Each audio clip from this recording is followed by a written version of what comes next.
Okay, so now I'm going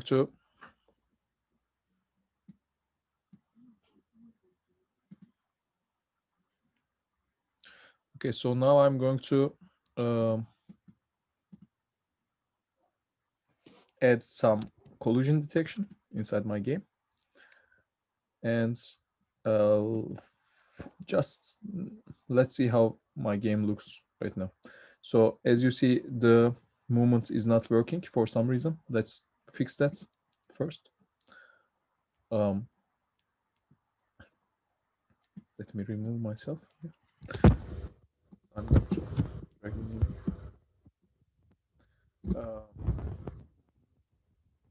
so why aren't we moving? We have Yeah. we add drag in our physics. I think it decreases our speed, and we haven't implemented adding force by player. Yeah, actually we are moving, but we are moving too slow. Yeah. I mean, the distance between these two are, going up. So we are moving, but we are moving really slow. So let's increase forward pushing force to this much maybe. And now let's see. Oh, now it's too fast. Maybe this will be enough.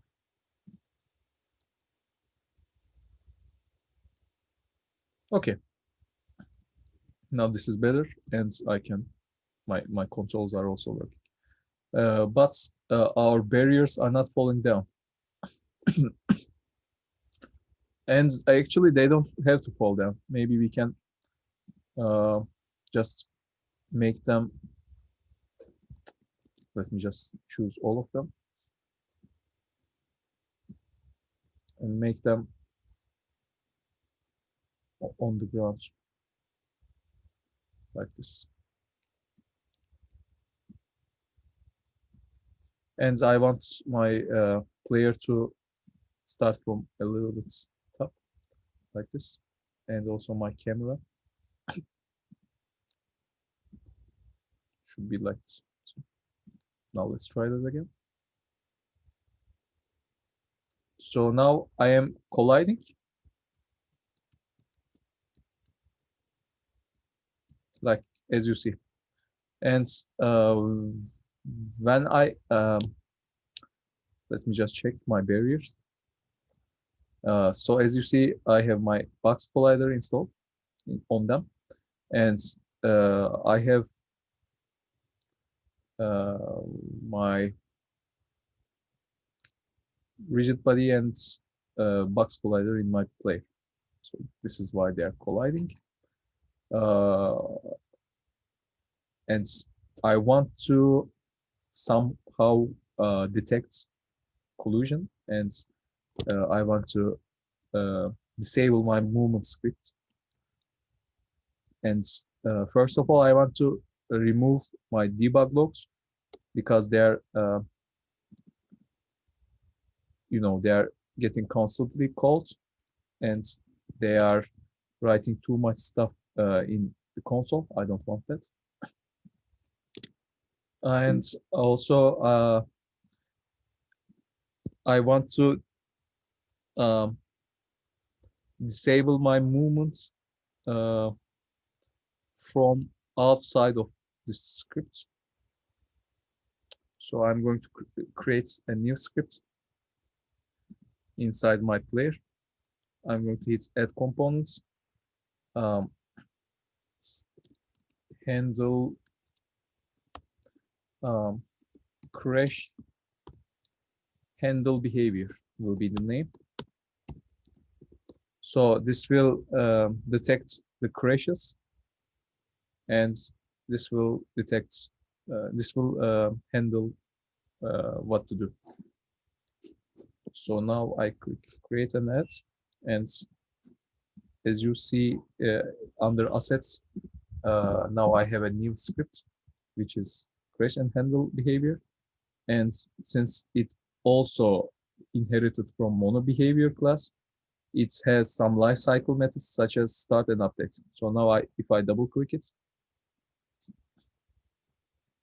I want to disable my movement script. So this is why I will need a reference to this movement script. And the way I do it is writing player movements behavior.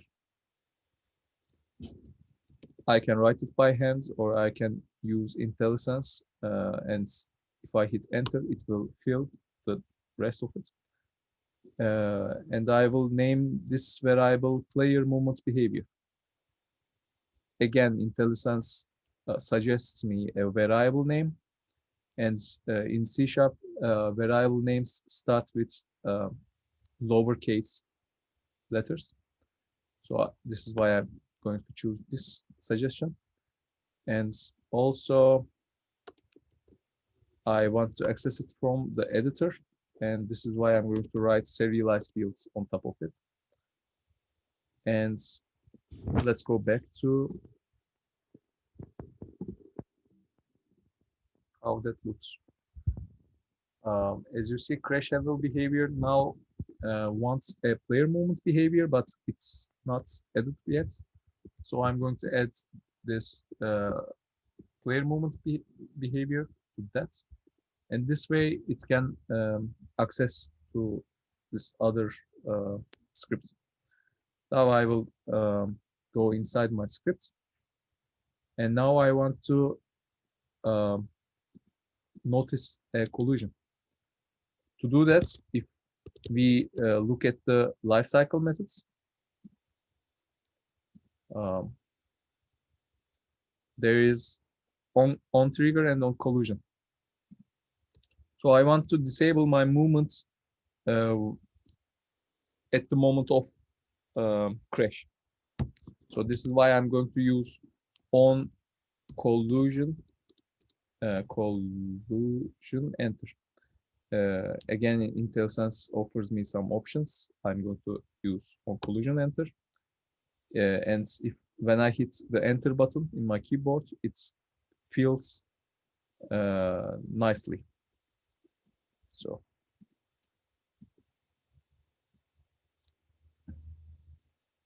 now I'm going to fill this, and I'm going to name this collision info formation. So to try out how this is working, I'm going to just debug.log collision information dot name. No, I cannot access it like this. That's collider dot name, I guess. That's, let me just try this one. Okay, now I can access the name of the collided object. So let's see how it's looking in the game. I'm going to clear warnings, and if I hit play, okay, since I hit floor, floor name gets called. I'm going to adjust my message. Player collided with And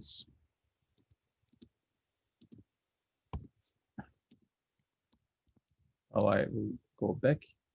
I will also change the sideways pushing force to 1 again because it's too fast.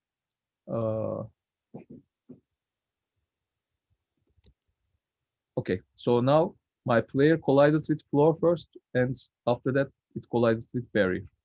So now I can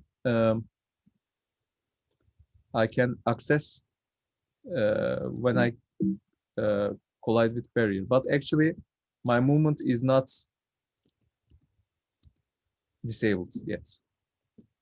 So I can still move a bit. If I'm lucky, I can turn and you know, go back to my movements. But I want to disable my movement script. And to do that, I'm going to check if my collision information that transform.name is barrier.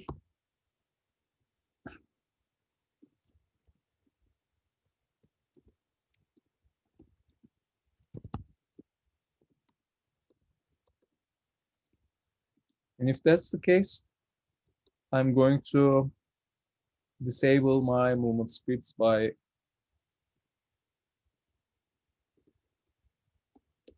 writing this line.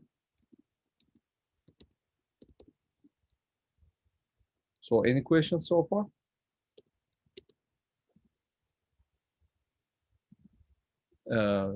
I'm going to make its enabled attribute to false.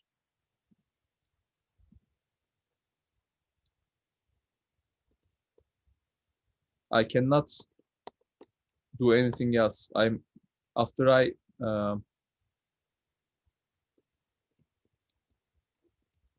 okay, for some reason, even if I hit, I can move. Can you understand why it's happening? Do you have any opinion? The reason this happens is because only the first barrier has the name barrier. So my movement is disabled if I hit the first barrier. So now I cannot move even if I wanted. I'm hitting my keys now, but nothing is happening. But if I hit to other barrier, I can continue my movements. I don't want that, okay? I want to stop moving when I hit any of the barriers. So I need to group those barriers somehow. Unity offers a solution for that as well. And this is called tagging. Now I'm going to choose all of my barriers and I'm going to choose to tag them with another tag.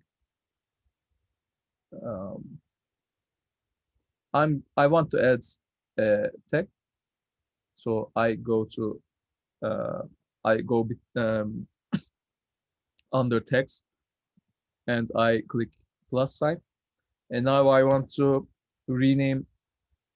I want to name my tag barrier tag.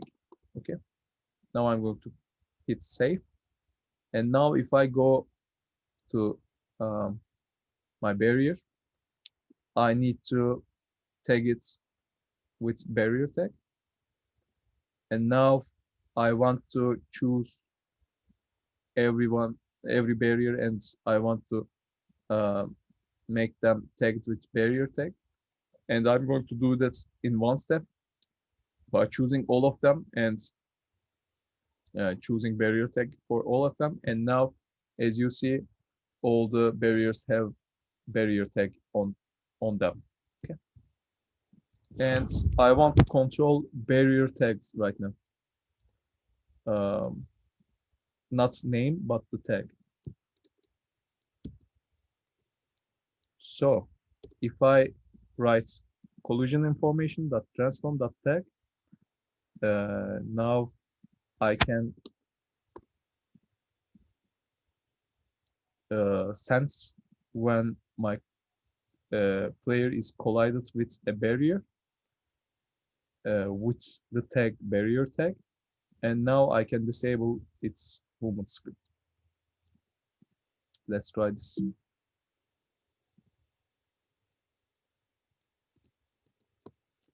So now, since I collided with something of since I collided with something with barrier tag on them, I cannot move my player. It's too fast for me, so I'm going to adjust forward pushing force again to, I don't know, 40. And now let's see how my game looks. Okay, I bumped into a barrier and now I stopped moving. So my player is dead. I'm getting stuck at the same barrier every time, so I will try to be more cautious. Yeah. And if I don't hit any barriers, I fall, but I still am able to, move. Okay, this is a little hard for me, so I will move my barriers. I will select my barriers and move them like this. And I will select my barriers and move them like this. So now if I hit play,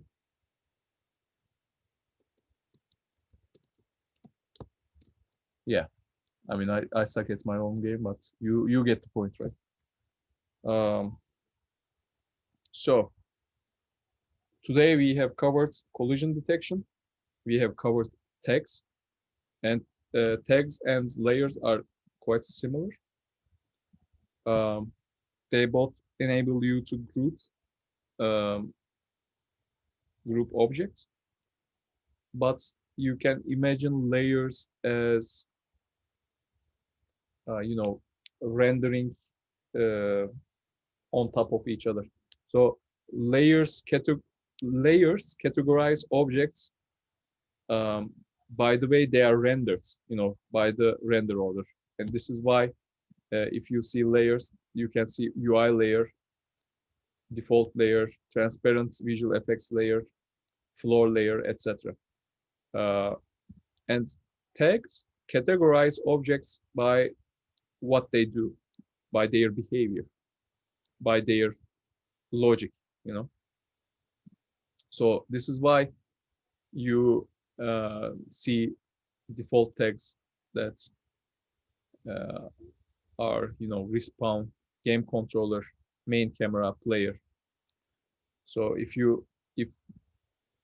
I mean my player is untagged right now, but I should tag it with player tag actually. It won't affect anything, but it will be easy for me to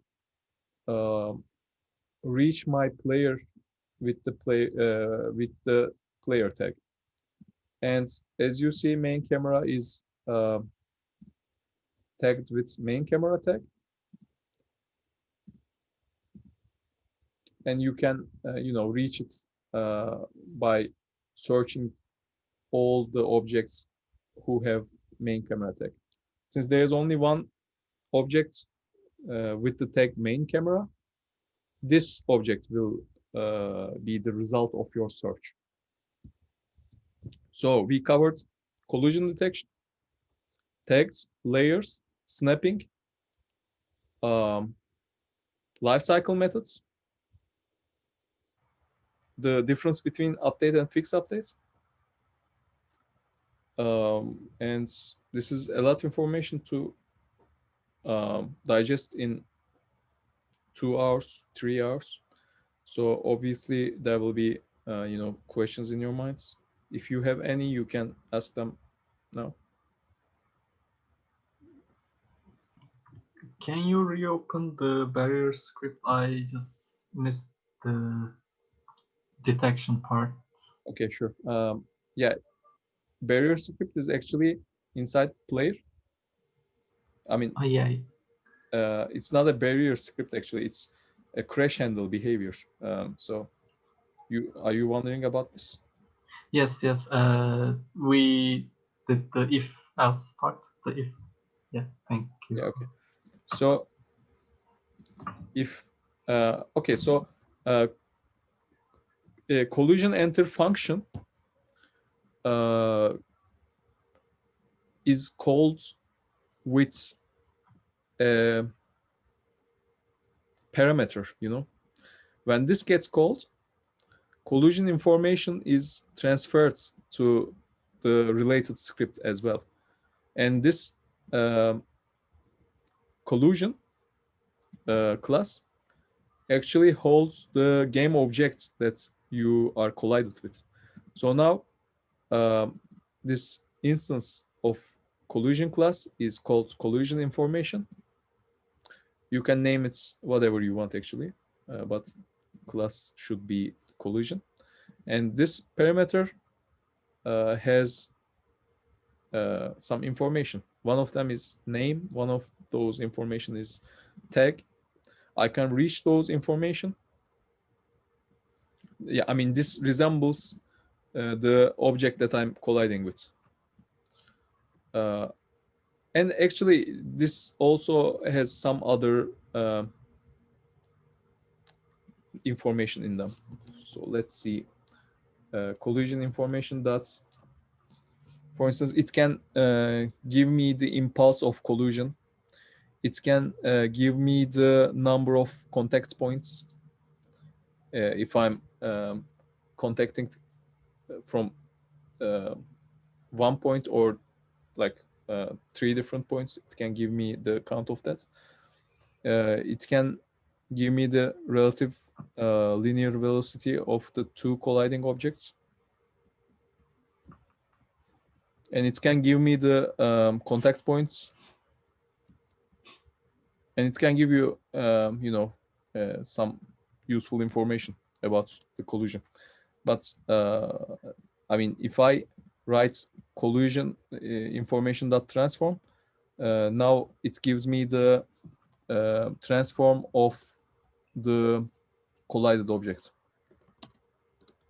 And now I can access its parents, its position, its rotation, its child count, its local position, local rotation, local scale.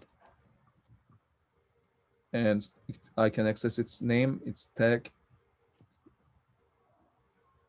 etc.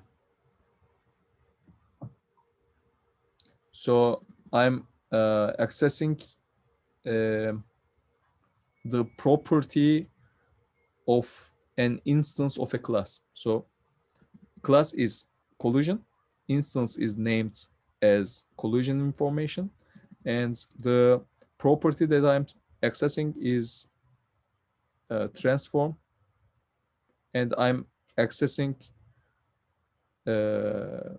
property of another property. So transform is a property and tag is another property. So I'm accessing tag property of transform property. This is why I have dots between them. I'm entering inside the transform property, and I'm reaching the tag property inside the transform property. So now, is everything clear? Yes, thank you. Okay, no problem. Yeah, I actually followed a tutorial from Brekkies. Have you seen it before?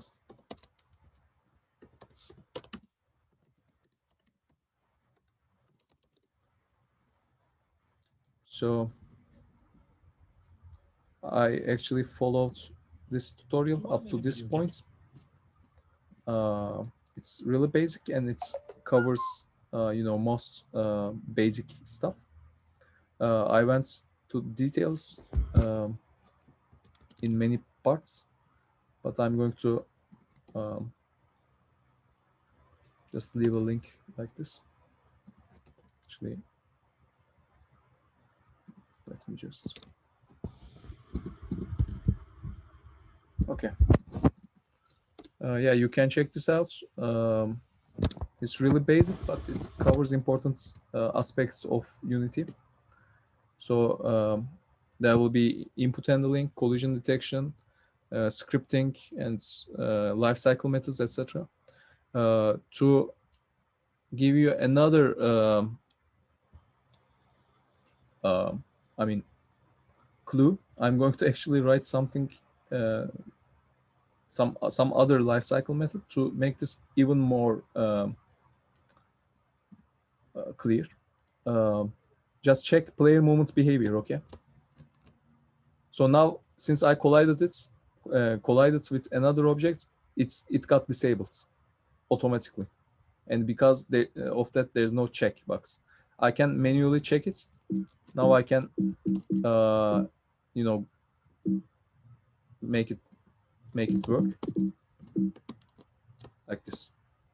So you see, now it's again disabled because I collided again. Now I'm going to manually enable it, and because of that, oh, it got disabled because I hit the barrier one more time, but I'm going to enable it one more time, and now I can, you know, drag my player around. And I'm going to show you one more thing. If I go to player movement behavior, and if I write on enable, and I'm going to write on disable, now I'm going to write debug logs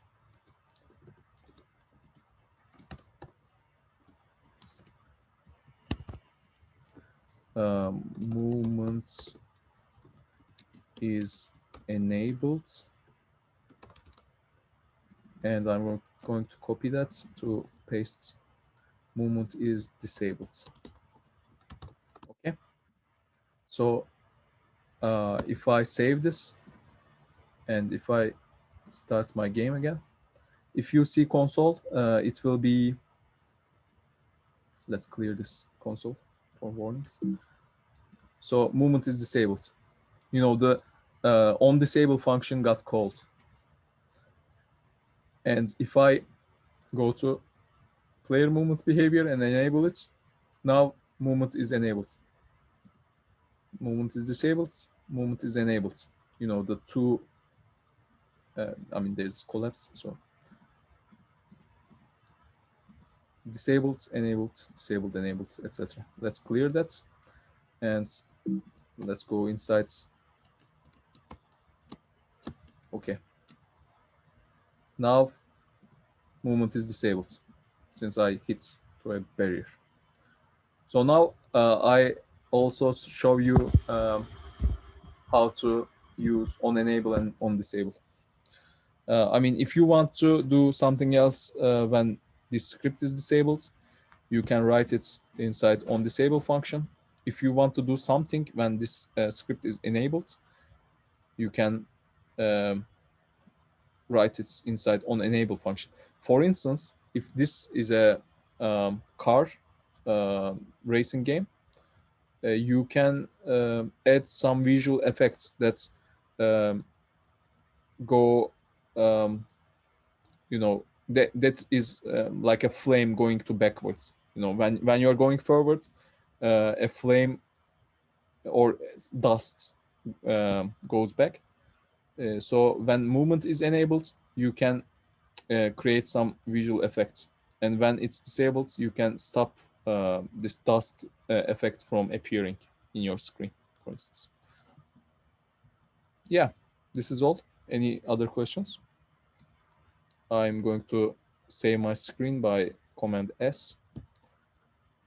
And this is all. Yeah, thank you. And see you next week.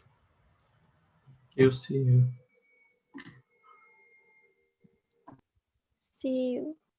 See you. See you.